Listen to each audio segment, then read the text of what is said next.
Assalamu alaikum, I'm Aisha and you're watching Samaa News. Here are today's headlines.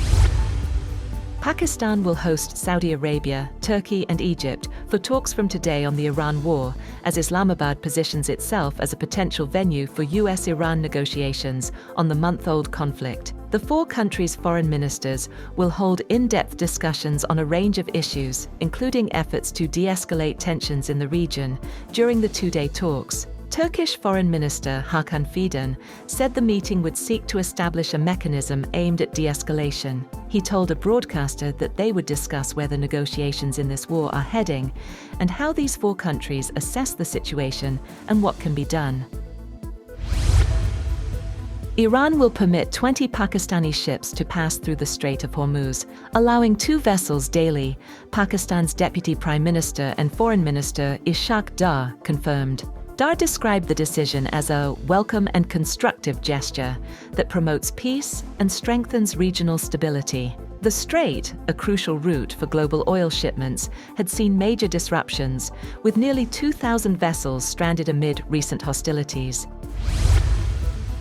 Tens of thousands of Americans marched across major U.S. cities on Saturday in the third wave of No Kings protests, denouncing President Donald Trump's policies on immigration, the war in Iran, and what organizers call overreach of executive authority. Crowds gathered from New York to Los Angeles, with large rallies in Washington, D.C. and St. Paul, Minnesota. Demonstrators carried signs, effigies of Trump and officials, and called for accountability. Musician Bruce Springsteen performed in St. Paul, supporting anti-immigration enforcement messages. While most protests were peaceful, clashes occurred in Los Angeles and Dallas, resulting in minor arrests.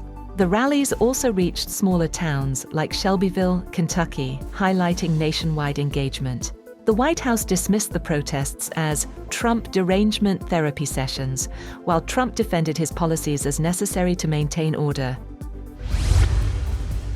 The Pentagon is reportedly preparing for weeks of ground operations in Iran, including potential special operations raids and conventional troop deployments, though full presidential approval from Donald Trump is still pending. Plans would fall short of a full-scale invasion, but could escalate tensions in the Gulf, affecting regional security and global energy routes.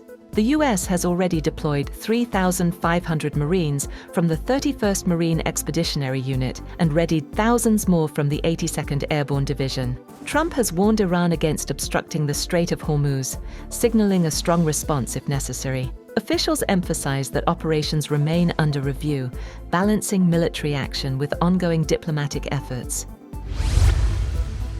Iranian opposition figure Reza Pahlavi, son of the ousted Shah, warned on Saturday that negotiating with Iran's current leaders would only delay future threats to Americans. Speaking at the Conservative Political Action Conference in Texas, he called for renewed protests inside Iran and promoted himself as a viable leader for a transitional government. Pahlavi told the audience that the Iranian regime will never be honest or true partners for peace and would use talks to buy time, cheat, and steal.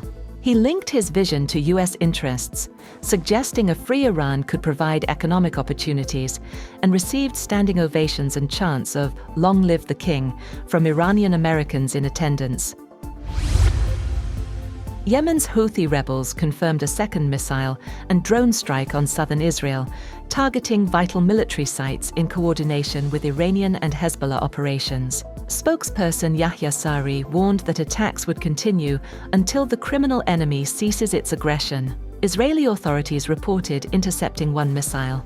The strikes come as the U.S. deploys thousands of Marines to the region, and the Pentagon considers possible ground operations. Iran has intensified attacks on Saudi bases, injuring at least 12 U.S. personnel, while Israel has struck Iranian and Hezbollah positions in Lebanon. On the other hand, Prime Minister Shehbaz Sharif has held a detailed telephonic conversation with Iranian President Masoud Pezeshkian, focusing on rising regional tensions and efforts to restore peace. The hour-long discussion comes amid escalating hostilities in the Middle East. During the call, both leaders held extensive discussions on the evolving situation in the region and the urgent need for peace. Pezeshkian appreciated Pakistan's diplomatic engagement and acknowledged its efforts to promote dialogue. He stressed the importance of building trust to enable meaningful negotiations and mediation. That's all for now. For more updates, visit www.samaa.tv. Thank you for watching Samaa News.